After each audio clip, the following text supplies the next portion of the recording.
है जब हम बात करते हैं तो कार्यान्वयन यानी कि इसकी इम्प्लीमेंटेशन और पहुंच यानी कि एक्सेस बहुत इम्पोर्टेंट है। जब हमने वैक्सीनेशन ड्राइव की सफलता की बाहर निकालना है देश से, वो जरूरी इसलिए है जब हम देश की आर्थिक प्रगति की बात करते हैं। उस आर्थिक प्रगति में अहम योगदान किनका है? अहम योगदान है महिलाओं का। और ऐसे में 23 लाख करोड़ के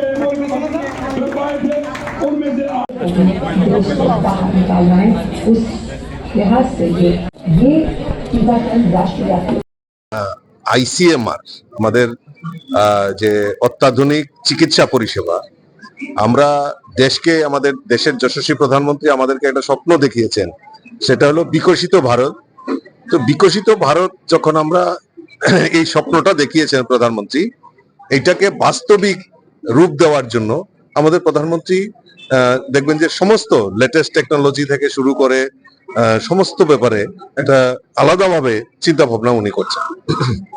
ঠিক অনুরূপ ভাবে আজকেও যে ভ্যাকসিন, যেটা আমাদের আইসিএমআর দ্বারা আমাদের হেলথ, যেটা আমাদের স্বাস্থ্য পরিষেবা, এখানে আমাদের রোবোটিক সার্জারি থেকে শুরু করে ইন্ডিয়াতে এখন অনেক বড় বড় মানে চিকিৎসার পরিষেবা আমরা দেখতে পাই।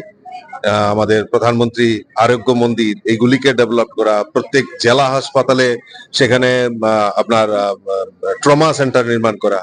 এবার বাজেটেও যদি আমরা দেখি, এই বাজেটেও এবার হেলথ স্বাস্থ্য ক্ষেত্রে আরো উন্নত করার লক্ষ্যে আমাদের বাজেটে সেটা আরো বেশি প্রভিশন রাখা হয়েছে।